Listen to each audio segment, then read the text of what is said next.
Paano mag-verify ng GCash account? So, yan po Lodis ang ituturo natin sa tutorial na ito. So, napakadali lang naman po mag-verify ng ating mga GCash account. So, ipalo nyo lang po itong tutorial ko. So, una po, open nyo lang po ang inyong mga GCash application. So, siyempre dapat po nakalagin ang inyong mga GCash application na i-verify. Ngayon, pag naka-open na po ang inyong GCash, pag wala po kayong makitang verify na button dyan, so pupunta po kayo dito sa inyong mga profile button. I-click nyo po yan. And then, pagdating po dito sa inyong profile, i-click naman po natin itong verify now button na yan. Ayan. And then, mapupunta po tayo dito sa Get Verify. So, dito po sa Get Verify, scroll up lang po natin. Ayan. So, dito po, may mga paalala po, especially dito sa pagkuha ng ID or ng facial recognition po. Dito po, marami po dito ang nare-reject dahil dito sa maling pagkuha or sa hindi po tamang pagkuha po mga lodis. Lalo na dito sa pag-picture ng ID and din dito sa face recognition po. Dapat po ang mga gagamitin nating ID ay yung mga valid ID tulad ng mga pwede passport, pwedeng mga PhilSys ID, National ID, or pwedeng UMID ID po mga lodis, okay? And then, pag nag-facial recognition po tayo or facial authentication po, dapat po mga lodis ay wala po tayong salamin, wala pong sombrero, wala pong face mask. Ibig sabihin po wala pong nakatakip dyan sa mga mukha natin. Dapat po malinaw katulad nyan. Yan. So kita po lahat ng pagmumukha natin mga lodis. Okay? Then pag okay na po, ready na po ang inyong mga ID. I-click nyo na po itong verify now. And then lalabas na po ito. So dito po, tell us about yourself. So ilalagay po natin dito ang ating mga birthday. And then, tatanungin po tayo kung Pilipino po tayo or hindi. So, sagutan nyo po dyan kung ano po kayo dyan. So, yes kung Pilipino, no kung hindi po. And then, dito po sa birthday, pag naglalagay po tayo dito, make sure lang po na yung isasubmit nating ID ay, kung mayroon pong nakalagay doon na birthday, dapat po yun po ang gagamitin natin, okay? Kasi po, yun po yung re-review ni GCash. So, ilagay lang po natin yan yung birthday. I-click lang po natin yan. Ayan. And then, pwede po natin adjust yung year sa mga ditong mga button na yan. And then, yung mga day in month. Okay? Then, pag nailagay nyo na po mga lodis, i-click nyo po itong I accept na yan. And then, i-click nyo na po itong next button. And then, lalabas po ito, choose an ID. So, dito po mga loads, mamimili po tayo dito ng ID na gagamitin po natin. Yung isasubmit po natin or yung pipicturean po natin mga loads. Okay? So, dito po, ayan. So, ayan po yung mga acceptable ID na pwede po natin gamitin. Pwede po national ID. Ayan. E-Fill ID, paper type, pwede po yan or digital national ID. So, ito, kung wala po kayong national ID card, kumuha po kayo online ng digital national ID. Pwede po yan mga LUDSA. Meron pa akong tutorial niyan kung paano kumuha. I-visit nyo na lang sa aking videos. Kasi ang iba, wala ang ganitong national ID card na to. So, pwede naman kayong kumuha nito online. Ayan. So, kung wala kayo ng mga yan, ayan, driver's license, UMID, postal ID, passport, SSS ID, PRC, and then DMF, pag-ibig ID. Ayan po. And then, itong other ID mga lodis, sabi dito ni GCash, so sa kasalukuyan po, ini-improve pa nila yung service. So, yung ina-accept lang po nila ay yung mga itong nasa taas po mga lodis. So, kung wala po kayo niyan mga lodis, so mahirapan po kayo ma-verify ang inyong mga GCash account. So, make sure lang po na meron po kayong kahit na alin po dyan is dyan po mga lodis ha. Then, pag okay na po, napili nyo na po, i-click nyo lang po kung ano po yung type na ID ang gagamitin nyo. So, halimbawa po ako, UMID ID, click lang po natin yung maliit na arrow na sa gilid. And then, dito po, sa pagkuha po ng UMID ID, ganito po yung maging itsura niyan mga lods. Okay, dapat po, ayan, clear po ang mga yan, ang ating pangalan, birthday. And then, make sure po na match po yung ID sa photo na pagsilip po natin. And then dito po, take a photo of your real ID at hindi photocopy po. Wag po yung photocopy. Dapat po yung real ID po natin, yung ID card talaga mga lodis.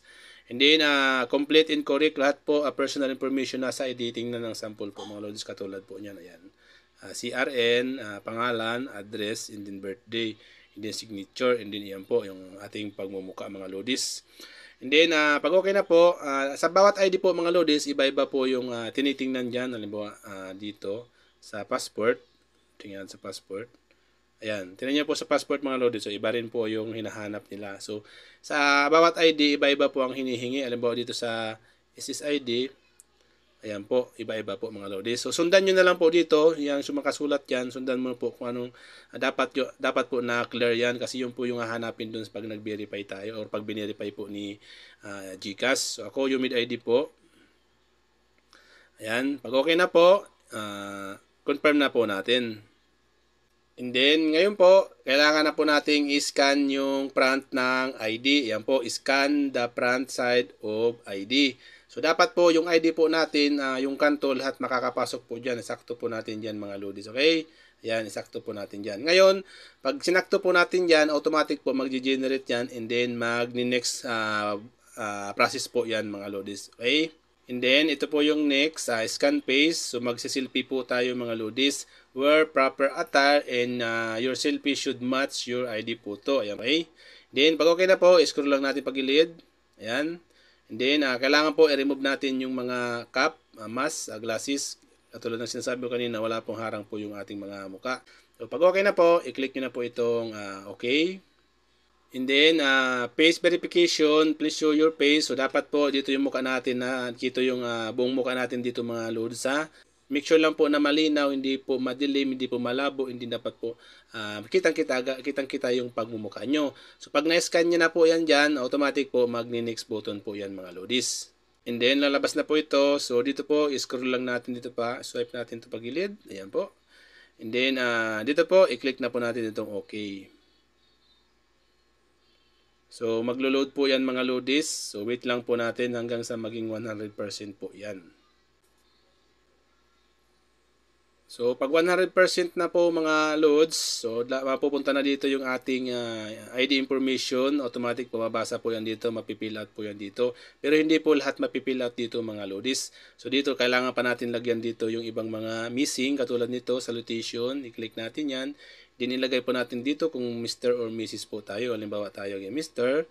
And then, yung mga iba pa po, katulad nito, kung wala pa tayong middle name, i-click po natin yan. Yan, yung maliit na box na yan. Kung meron po, wag na po natin i-click. So, scroll up lang po natin. Scroll up natin. So, ito naman po, civil status. Ayan. Kung ano po yung nasa ID nyo po, yun po ang gamitin nyo. Halimbawa dito. Ayan. And then, scroll up ulit natin. Ayan. Make sure lang po na yung mga information dito ay tama po mga lodis kasi i-verify po yan ni GCash. Ayan. Then, address po, place of birth, ilalagay po natin dito Philippine, province, ano pong probinsya, ano pong city. Then address in the Philippine, yung address po natin dito mga lodis, kasalukuyang address natin. Kung kayo po nasa ibang bansa, gamitin nyo pong address ay nasa Philippines. Kung nasa Pilipinas po kayo, gamitin yung address kung saan po kayo ngayon. So scroll up lang po natin yan, ayan. Work detail, so ilalagay lang po natin dito yung ating mga work detail, employment type, roles, employee or business, nature of work, source of fund. Yan po mga lods. Pilapan po natin yan mga yan.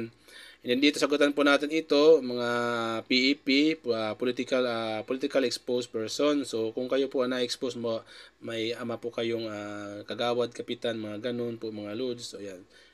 Yes po yan. So siyempre wala naman po tayong mga ganyan. Ayan. So dito, ayan. Basahin nyo na lang po yan and then kayo na po bahala kung yes or no po kayo. So pag okay na po yung information dito, tama naman po, hindi nalagyan nyo na po lahat mga yan, dapat po kumpleto yung nalagyan nyo kasi pag hindi po yan kumpleto, may naka-read po yan, hindi nyo po may-click yung next na to. So i-click nyo na po itong next button pag okay na.